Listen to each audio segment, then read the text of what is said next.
Assalamualaikum warahmatullahi wabarakatuh. Halo semuanya, perkenalkan nama Ibu Ica Ella, bisa dipanggil Ibu Ica.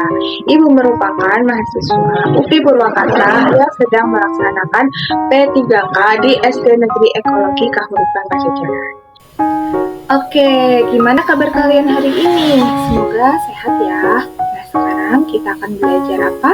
Kita akan belajar mengenai penggunaan dan penulisan di sebagai kata depan dan awalan, yaitu pada bab 3, berhati-hati di mana saja. Oke, yang pertama kita akan membahas mengenai penggunaan di sebagai kata depan. Nah, kata depan di ini digunakan untuk menunjukkan tempat atau lokasi suatu benda, orang, atau kejadian. Nah, di ini berfungsi sebagai kata depan itu selalu ditulis terpisah dari kata yang mengikutinya. Misalnya nih ya, di rumah, maka di-nya itu terpisah dengan kata rumah. Jadi di itu terpisah dari kata yang mengikutinya. Kemudian ada di sekolah. Kemudian ada di kebun. Terus ada lagi di jalan. Jadi seperti itu ya. Oke, adapun ciri-ciri penggunaan di ini sebagai kata depan. Yang pertama, selalu menunjukkan tempat atau lokasi. Kemudian yang kedua, ditulis terpisah dari kata berikutnya. Nah, Ibu akan berikan contohnya ya. Yang pertama itu ada Adi tiba di sekolah. Nah, kata di sekolah, maka kata di-nya itu berfungsi sebagai kata depan, kemudian kata di diikuti oleh kata tempat, dan kata di ini ditulis terpisah dari kata yang mengikutinya. Oke, dapat dipahami ya. Oke, untuk contoh penggunaan di sebagai kata depan, Ibu akan berikan contohnya yang lain. Itu yang pertama itu ada adik bermain di taman. Maka di taman itu terpisah ya, karena taman itu menunjukkan suatu tempat. Kemudian ayahku berada di kantor. Nah, di terpisah dengan kantor karena kantor ini menunjukkan tempat. Kemudian kakak beli buku di toko.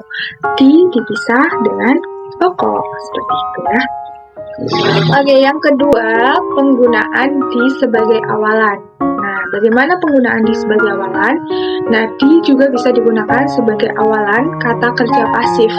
Di yang berfungsi sebagai awalan selalu ditulis sambung dengan kata yang mengikutinya. Nah, contohnya nih, dibaca. Maka di dengan kata baca itu disambung karena baca itu merupakan kata kerja.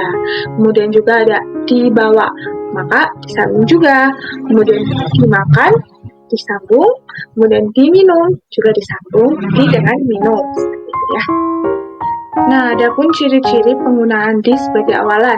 Yang pertama, selalu menunjukkan kata kerja pasif atau sesuatu yang dilakukan oleh orang lain. Kemudian yang kedua, ditulis menyambung dengan kata berikutnya. Ibu berikan contoh ya. Di sini ada contoh, catatan ini dibuat oleh Adi. Maka kata di ini adalah awalan. Kemudian kata di diikuti oleh kata kerja. Nah, di sini kan buat itu merupakan kata kerja kan. Kemudian ada kata di ditulis digabung dengan kata yang mengikutinya. Jadi dibuat gitu. Di-nya langsung digabung dengan kata buat. Seperti itu.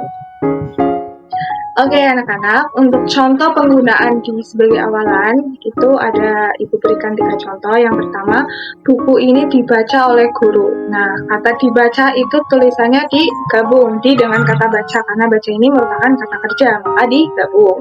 Kemudian yang kedua, makanan ini dimasak oleh ibu. Dimasak, maka di dengan kata masak digabung juga. Kemudian uang adik disimpan oleh kakak, maka disimpan ini di-nya digabung dengan kata simpan karena simpan ini merupakan kata kerja. Seperti itu. Coba dipahami ya. Baik anak-anak, sekarang kita akan menulis, maka siapkan buku dan pensilnya ya. Nah, nanti kalian tulis kembali kata-kata di bawah ini dengan menggunakan di sebagai kata depan dan awalan dengan benar. Coba yang pertama ini ada kata kelas. Bagaimana penulisannya? Ya, benar ya. di kelas, maka di-nya itu dipisah dengan kata kelas. Oke, yang kedua, jual. Bagaimana penulisannya? Ya benar, dijual, maka digabung ya, karena jual ini merupakan kata benda. Kemudian kebun binatang, penulisannya yaitu di kebun binatang. Di-nya itu terpisah dengan kata kebun binatang karena kebun binatang adalah kata tempat. Kemudian tendang, maka digabung ya tulisannya jadi ditendang. Oke, yang terakhir pasar. Bagaimana penulisannya? Ya benar, di pasar. Di-nya terpisah dengan kata pasar karena pasar ini menunjukkan suatu tempat. Oke, bagaimana? Mudah bukan? Ayo ditulis semuanya ya. Baiklah anak-anak, sekian pembelajaran dari Ibu. Semoga kalian dapat memahami. Sampai jumpa di pertemuan berikutnya. Wassalamualaikum warahmatullahi wabarakatuh.